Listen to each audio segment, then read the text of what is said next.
Bismillahirrahmanirrahim. Assalamualaikum warahmatullahi wabarakatuh. Hello student, good morning. How are you today? I hope everybody is in good condition and keep healthy. Welcome to class 6 and congratulate you all for going to grade 6. Before we start our lesson, let's say al-basmalah. Bismillahirrahmanirrahim. And now, are you ready for study? Yeah. Okay, everybody. And today we are going to talk about simple future tense.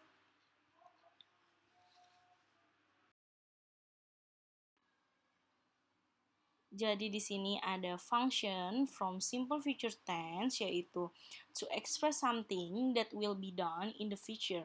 Nah, simple future tense itu merupakan sesuatu yang ingin kalian kerjakan atau kegiatan yang akan kalian lakukan di masa depan atau masih sebuah rencana. Jadi yang akan datang belum dilakukan dan masih sebuah rencana.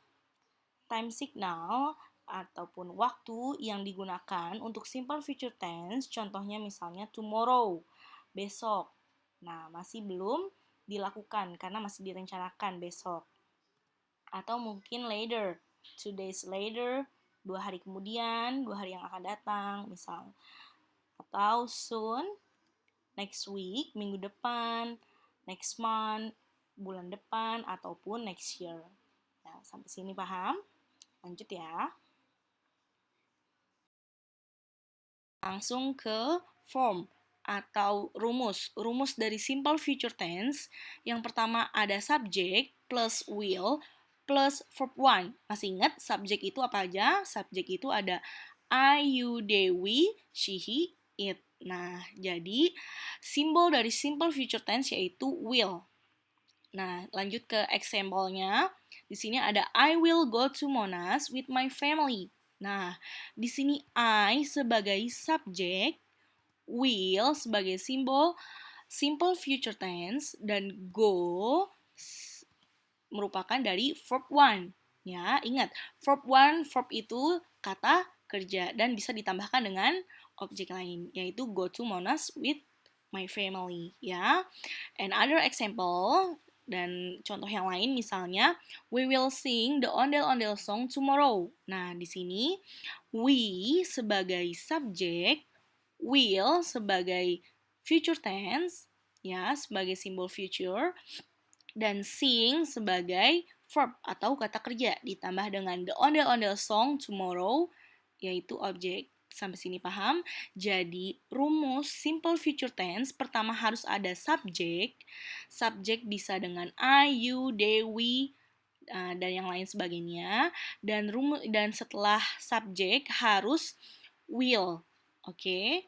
Dan setelah will boleh ditambahkan dengan verb. Ingat, verb itu kata kerja.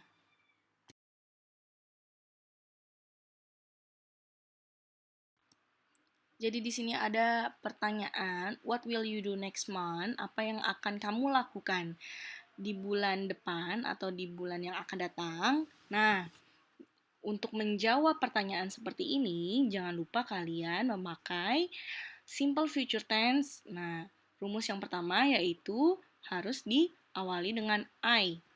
Ya, kedua will, dan ketiga verb. Pertanyaan seperti ini bisa kalian isi, terserah kalian, karena kemauan kalian ingin kemana, what will you do next month, apa yang kalian akan lakukan di bulan depan. Nah, kalau di sini Miss Nisa kasih contoh ya, misalnya I will go to Setu Babakan next month. Jadi saya akan pergi ke Setu Babakan next month. Ingat, I di awal kalimat yaitu sebagai subjek, will sebagai simbol future tense, go sebagai verbnya, dan bisa ditambahkan dengan objeknya yaitu Setu Babakan. Dan next month atau time signal seperti yang tadi ada tomorrow, ada later, ada next month, next year, dan lain sebagainya ditaruh di paling belakang ya. Nah, selanjutnya ada I will study tomorrow. Nah, di sini ada jawabannya. Saya akan belajar besok. Kira-kira bagaimana pertanyaannya? Kalau jawabannya saya akan belajar besok. I will study tomorrow. Nah, kalau dalam bahasa Indonesia, Seperti ini misalnya, apakah apa yang akan kamu lakukan besok? Seperti itu kalau dalam bahasa Indonesia. Nah, kalau dalam bahasa Inggris, what will you do tomorrow? Ingat, time signal ditaruh di paling belakang. Oke, lanjut ya. Other example like this ya. Di sini ada kata-kata yang acak untuk dijadikan menjadi sebuah kalimat yang benar, menjadi kalimat simple future tense. Yang perlu diperhatikan, kita harus mencari subjek terlebih dahulu. Nah, subjek di sini kalian harus menghafalnya. Di antara lain ada I, you, Dewi, she, he, it. Nah, dari soal di sini ada will, they, Jakarta Fire, tonight, and visit. Nah, bisa kita tahu kalau kita udah hafal subjeknya, kita pasti akan tahu bahwa they merupakan subjek. Yang kedua, kita masukkan urutan keduanya yaitu will, dan ketiga kita harus mencari verb, kata kerja. Kata kerja itu harus kita pilih antara Jakarta Fire, Tonight, dan visit. Kira-kira yang mana? Dan verbnya yaitu visit, karena visit artinya mengunjungi. Dan selanjutnya objeknya itu nama tempatnya yaitu Jakarta Fire, dan terakhir dimasukkan time signalnya yaitu tonight ya. Jadi time signal itu yang tadi Miss Nisa jelaskan seperti tomorrow, later, next month, next year, dan lain sebagainya itu ditaruh di akhir kalimat dan menjadi sebuah kalimat yaitu they will visit Jakarta Fire tonight. Oke, sampai sini paham? Kita coba example yang lain ya. Nah, misalnya yang ini ada by, ada will, ada I, ada new shoes. Nah, jangan sampai lupa yang pertama harus subjek. Di sini udah jelas yang subjek itu I. Nah, yang kedua pasti will. Yang ketiga yaitu verb. Nah, verb itu kata kerja. Kira-kira buy, membeli, atau new shoes, sepatu baru. Nah, pasti kata kerja yaitu buy, membeli ya, karena membeli itu merupakan kata kerja. Jadi buy termasuk verb dan urutan ketiga. Selanjutnya yaitu objeknya new shoes, menjadi sebuah kalimat untuk simple future tense yaitu I will buy new shoes.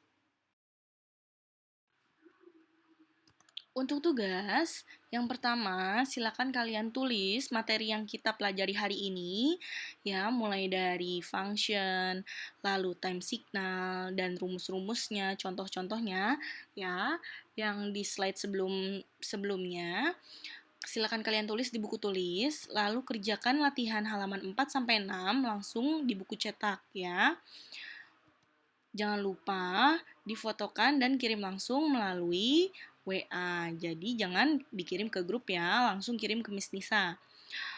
Kalau misalnya masih ada yang belum dipahami dan ingin bertanya, bisa langsung chat personal ke Miss Nisa, oke? Maybe until here our lesson today. Thanks for your attention. Wassalamualaikum warahmatullahi wabarakatuh. See you.